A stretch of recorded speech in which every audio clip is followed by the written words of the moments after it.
I like to start my little presentation off about something kind of personal that's happening in my life now. So you see this beautiful landscape behind me with the icebergs. I'm actually sitting in Cancun, Acamal, uh, Mexico right now. I'm on a little Mexican vacation, so I'm taking a little bit of time out of my vacation to do this presentation. But this is just to let you know that people are traveling, and I'm super excited to have my first vacation in a really, really long time down here in Mexico for just a few days.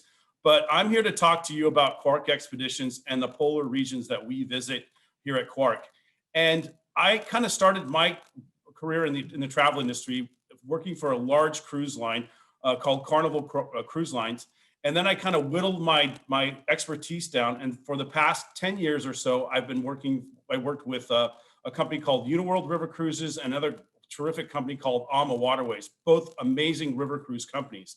So then I joined Quark right at the kind of the beginning of the pandemic. So I've had a kind of a weird little ride with Quark Expeditions, but what a fantastic product. And the Quark Expedition truly is, as Ryan mentions, the expert in polar travel. It really is all we do. We only go to the very top of the earth where you'll see the polar bears, and the very bottom of the earth where you'll see the penguins. So this is a shot of actually Antarctica where we go to the bottom, but this is really all we do. So we only do polar. We are true experts in the destination. So if you are looking for something in the polar regions, Quark is the one to choose.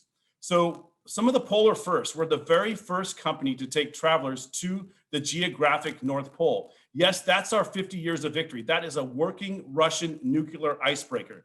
That's a lot of adjectives to say all together, but it is a working Russian nuclear icebreaker with a hot air balloon. Imagine going in a hot air balloon on the very top of the world and seeing the world from the very top. It's just an amazing opportunity. And we're the very first to do this 30 years ago with our 50 years of victory.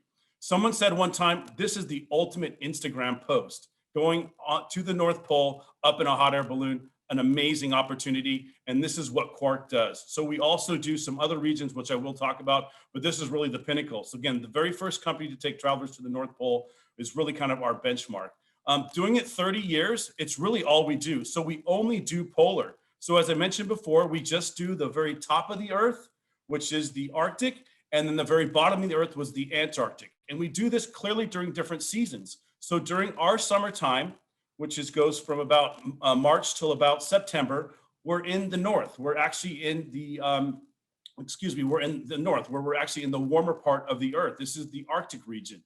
We have a very, very experienced group of expedition leaders that lead our trips, since we only do polar.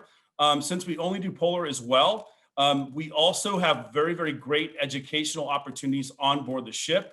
And then the polar regions, because we've been doing it for 30 years, we've really kind of narrowed down the best way to get there and the most extensive types of itineraries. We really immerse you in the destination. And this is why you want to choose Quark. When you choose a destination, you really want to choose an expert, and we truly are the expert.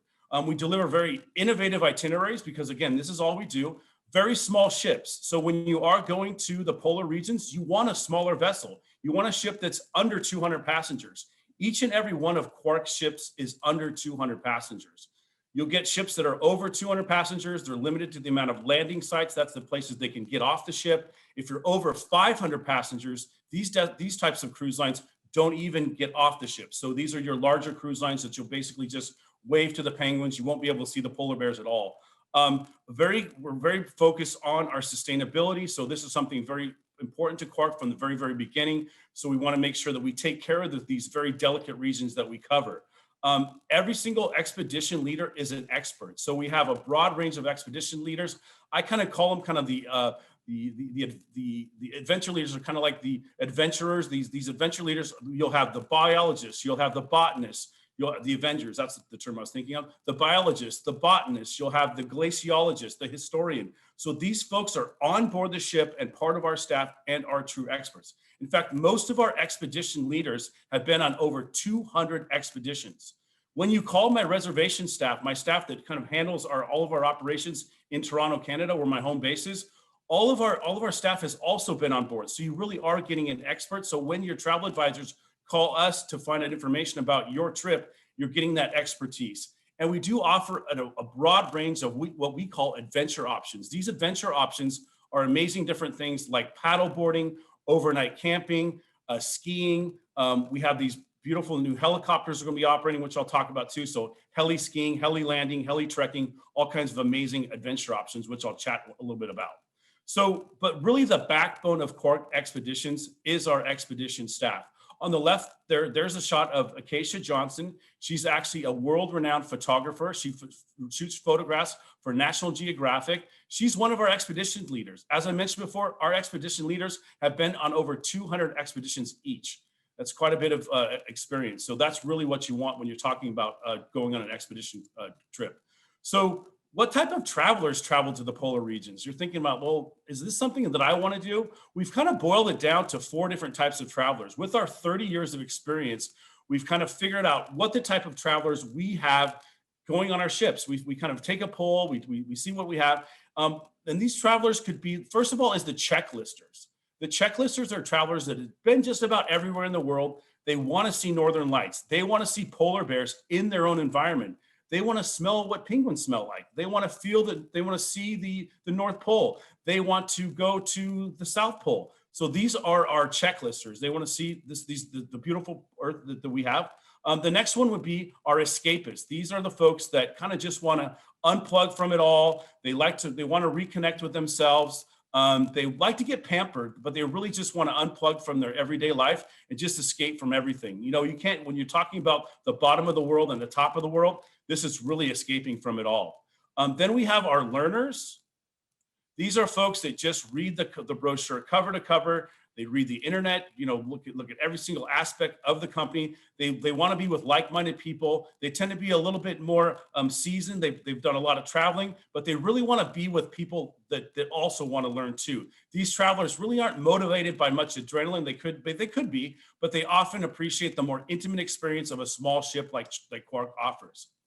Then you have your adventurers. These are the folks that would do just about anything to all of our major adventure options. These would be the stand-up paddleboarding, the kayaking, the cross-country skiing. You know, at Quark Expeditions, you can be as adventurous as you want to. Each and every day on a Quark Expedition is very different. Each and every day is basically based upon weather, on wildlife, on ice flow. So the adventure options could change, but we also have some, so don't think that you have to be able to run a marathon or to walk, around the block 25 times to be able to do this, but because we do have some lighter options as well for those folks.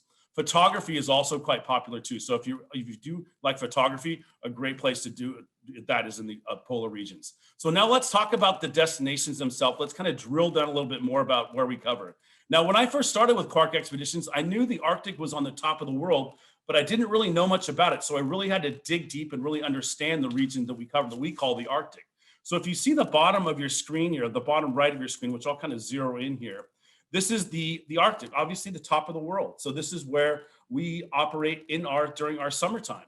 So going kind of from left to right now to talk about the Arctic region that we covered. So on the left side here, you've got the Canadian Arctic, which I'll chat about in a moment. Then as you move over, we've got Greenland. We usually cruise in the bottom part. We actually navigate the bottom part of Greenland, the southern part of Greenland. Then you've got Svalbard or Spitsbergen, which is actually an archipelago, an island cluster between Norway and the North Pole. I'll talk about that in a moment. Then we also have the Russian Arctic, and then we have the geographic North Pole. So that's the Arctic, the area that we do cover. So let's kind of dig a little bit deeper. I'll tell you a little bit more about the destination. So Spitsbergen, also known as the archipelago of Svalbard. It's pretty hard to say that, but Svalbard, which is a Norwegian name, and Spitsbergen is actually the largest city in in Svalbard. So what we do is we actually fly into Spitsbergen, and then we start our cruises there, our expeditions there. So it is known as the realm of the polar bear. There's actually more polar bear than people in Spitsbergen. We typically operate that in the early part of our season. As I mentioned before, the area that we do fly in is the island's called Spitsbergen, but the city is actually called Longyearbyen. It's really known as the gateway to the Arctic. You will see a lot of polar bear as well as other reindeer, Arctic fox, whales, bowhead whales, belugas, orcas, and there are some early settlements there as well. But it really is where most people start out when they do start out doing the Arctic is Spitsbergen, which again lies between Norway and the North Pole. So one of our programs, this is one of our programs that we offer, probably our most popular program. Now, all of our Spitsbergen programs last between 7 to about 14 days, in that range. We have them as short as 7 days. Most of our programs, you would fly into a larger port. This particular program, you would fly into Oslo, Norway, overnight in Oslo, Norway, then fly over to Longyearbyen in a private charter flight that we operate. And then we start our expedition there. Now we cruise around the different islands there, and we see this wonderful topography, and you're able to see polar bears. Like I said before, more polar bear than people you'll see in Spitsbergen. Some other wildlife you'll be able to see, lots of different birds, whales, walrus, reindeer. There's also some adventure activities too here. You can do the kayaking, you can do obviously the Zodiac cruising, great for photography as well. The thing about Spitsbergen too is like I said before, it is kind of where people start off when they're starting with the Arctic.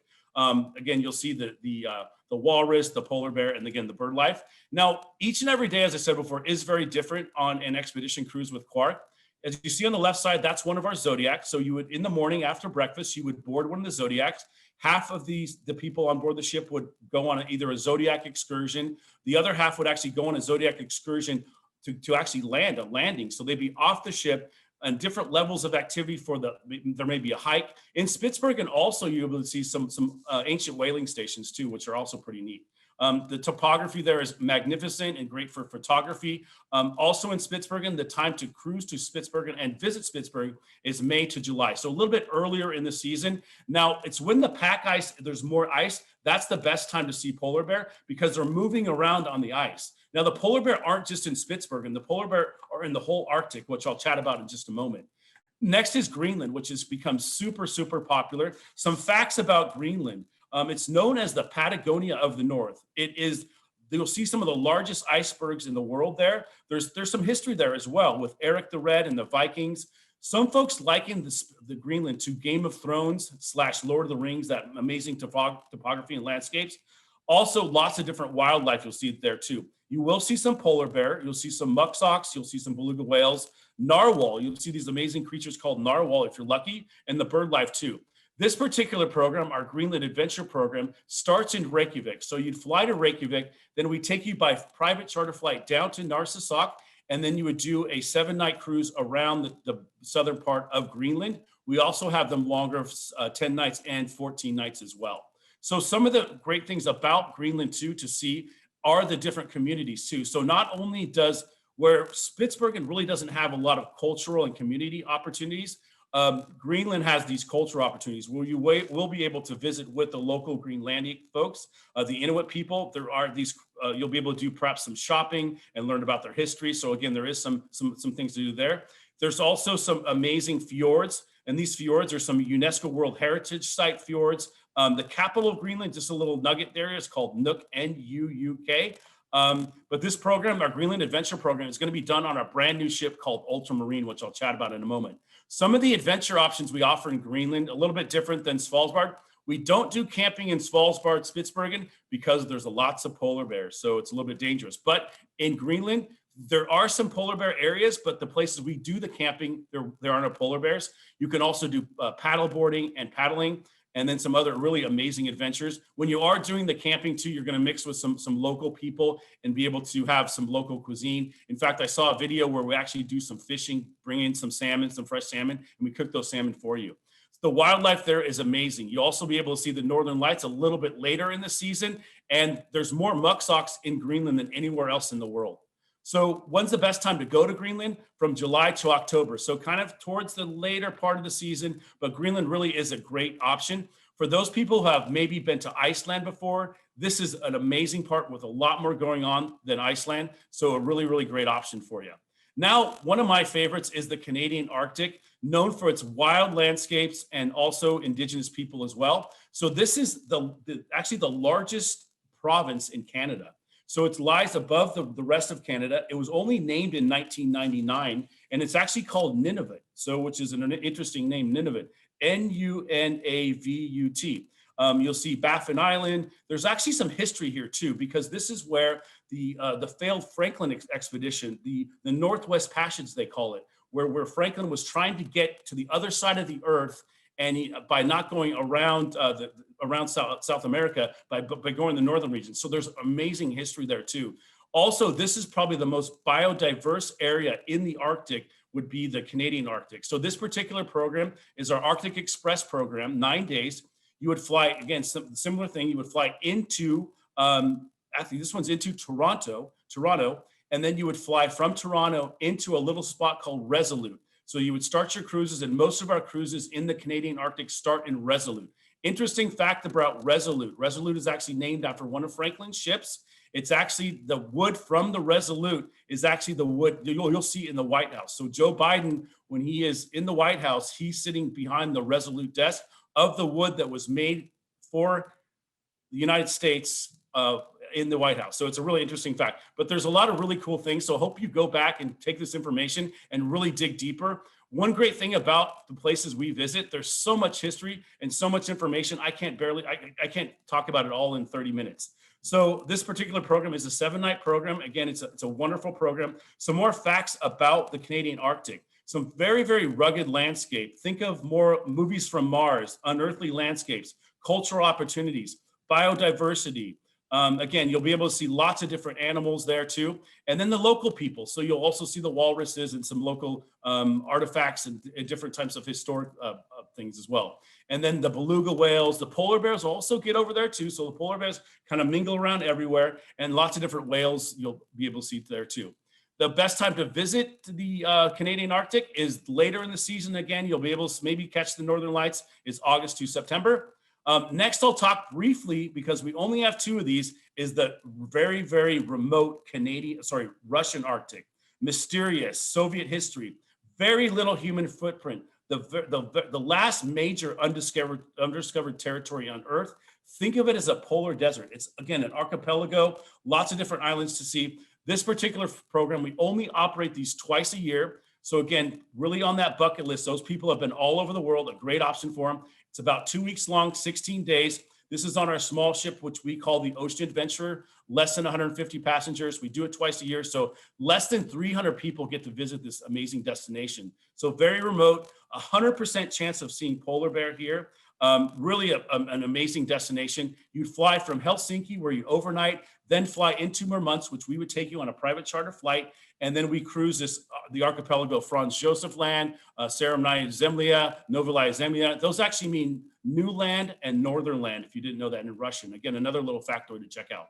Then we have our super exotic North Pole. So you see the balloon there. Imagine a hot air balloon in the North Pole, the ultimate Instagram post. Only do this twice a year on our amazing cruise ship, the 50 Years of Victory. Just an amazing opportunity. Now, it doesn't just deadhead up to the North Pole. You're going to be able to see some interesting islands, Franz Josef Land as well. This one also starts in Murmansk, and then it ends up and then you actually come back to Murmansk afterwards by starting in Helsinki. But this is a 2-week program. Only operate 2 of them, and it's on our Russian nuclear icebreaker, 50 Years of Victory. So now we're going to go down to the bottom of the Earth. So on the top, we have our polar bears and different types of vegetation. And we also have more naturals. We have some cultural opportunities. Now we're going to go to the bottom of the Earth, where there really is not many cultural opportunities, not much vegetation, lots of penguins, and lots of other different types of wildlife. So let's talk about Antarctica and what we do in Antarctica. So it's the 5th largest continent. It's what's different between the Arctic and Antarctica.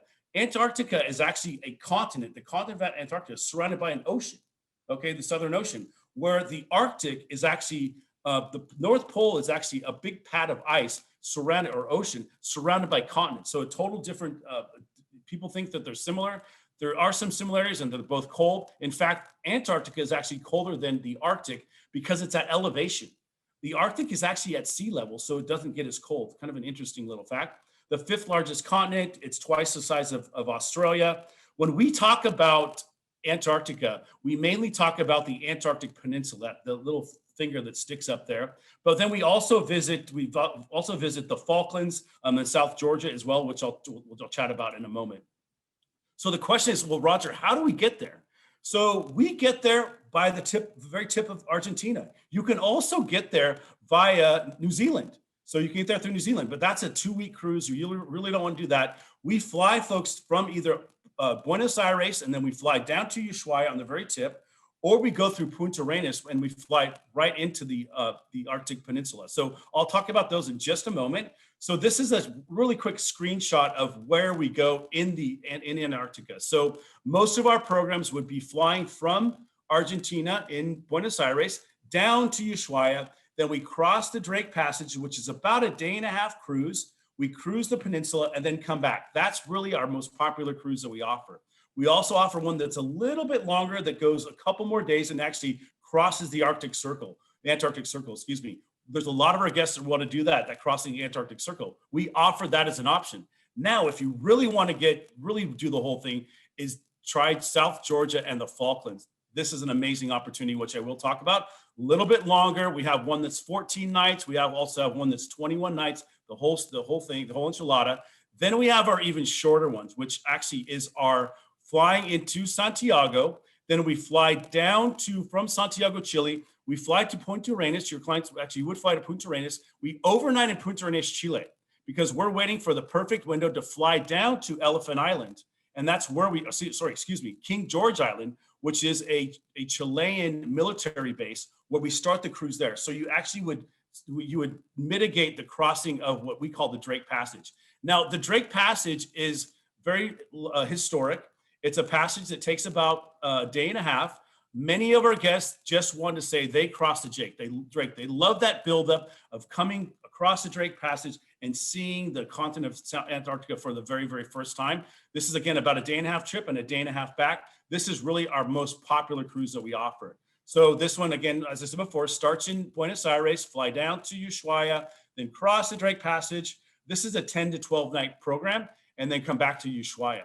Then we have our fly cruise, which I also mentioned. I like this one for people who may be a little bit short on time or maybe a little bit more reluctant to cross the Drake Passage. They may get a little bit, they don't want to roll the dice with having the Drake shake. So they would take our fly cruise. This one, again, you would fly down to Punta Arenas, overnight there, and take a plane into King George Island and then be able to get right there in the action. So why Antarctica? What is it? It is the 7th continent. People want to check that off. They want to see penguins. They want to see the largest icebergs in the world. They want to see the iconic seals and whales. It smells different. It feels different. It's like another planet. It really is a bucket list item for many of us. So breaching whales, abundant bird life, lots of seals. You'll see orcas, you'll see whales, and the icebergs are just amazing. I mean, some of the pictures are just breathtaking. And it's remote, okay? It's snow-capped islands. There is a little bit of history there with some abandoned whaling stations and some scientific outposts and historic landmarks. But this particular photo, kind of like the one behind me here, this really shows you what it's like. Getting off in a Zodiac, imagine just coming up close and personal with these massive glaciers, smelling what it feels like, hearing what it sounds like, and seeing, we've all seen those kind of videos on, I think it was popping around on YouTube or CNN with the seal kind of being chased by the orca. He did get away and he hopped into the boat. Well, we didn't actually promote that because you're not supposed to help the whales in the boat, but that was a Quark ship. So that was a Quark expedition. So now let's talk about, again, part of the piece de resistance actually is the Falklands, South Georgia. This is where you're going to see those million penguins. So this particular program starts in Buenos Aires, goes down to Ushuaia. We cruise the peninsula, and then we also see South Georgia. This is an amazing opportunity. So this is South Georgia, and like in this it's known as the Patagonia of the Atlantic. So you'll see this is actually 500,000 pair of penguin. So you'll get up close and personal with them.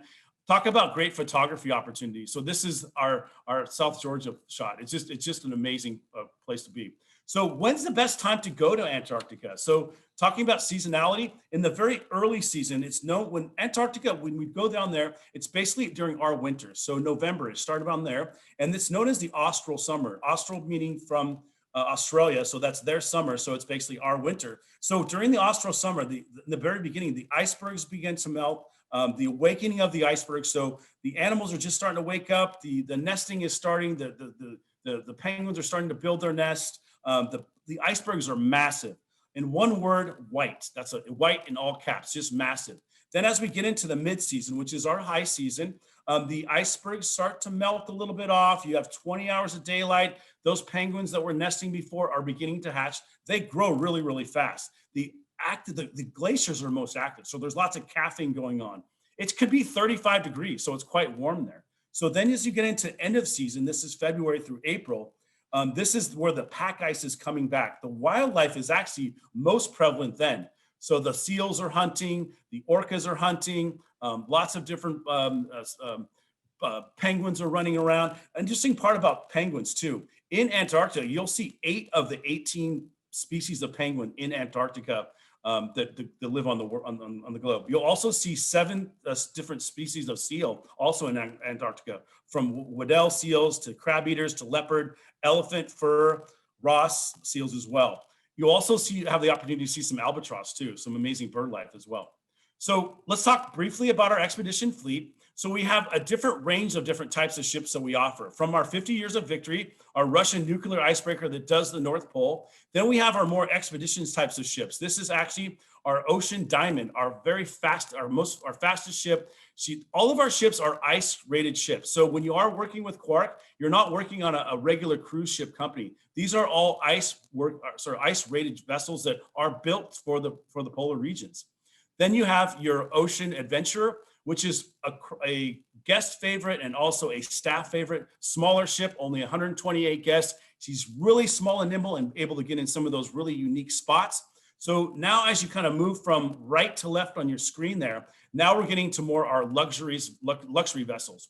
World Explorer, she only does Antarctica that whole season. She's all suites. So if you want to be pampered a little bit, you want to have a massage after dinner, you want to have a veranda. Every stateroom on the World Explorer does have veranda, but this doesn't take away from any of the off-the-ship experiences. No matter what ship you choose with Quark, you still have the same opportunity to get in the Zodiacs, to get those parkas. Speaking of the parkas, each and every one of our guests does get to keep the parka. So you get to keep the parka as part of your fare. So we give you muck boots, which are the boots that you use. So you don't have to buy boots or bring boots. You actually don't have to bring a parka as well. So we give you the parka to take away those beautiful orange jackets. So then let's talk my last ship, which I'll talk about. Super excited about the Ultramarine, which we just actually took ownership of her last week.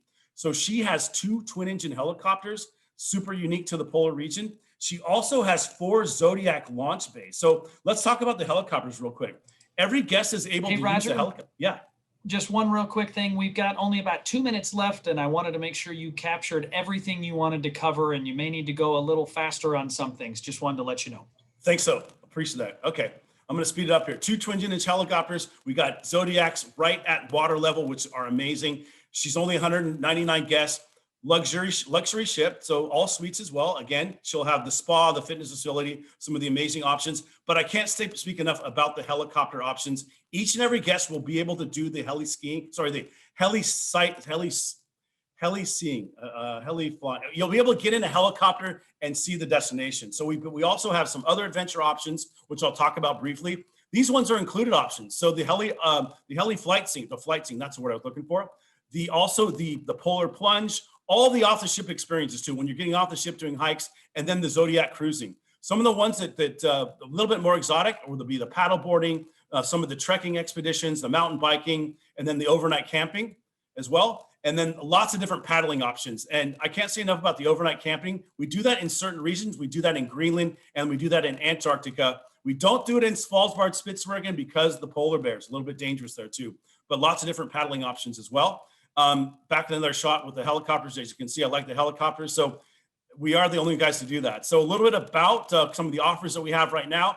Because Bon Voyage is a part of Signature, we offer a $150 onboard credit per person. We've got some amazing savings right now, up to 30% off. Super flexible booking. As we know, with this COVID situation and things as we're coming out, we're super flexible on your options to cancel and rebook or get your money back. So all the details are in the booking forms if you do book with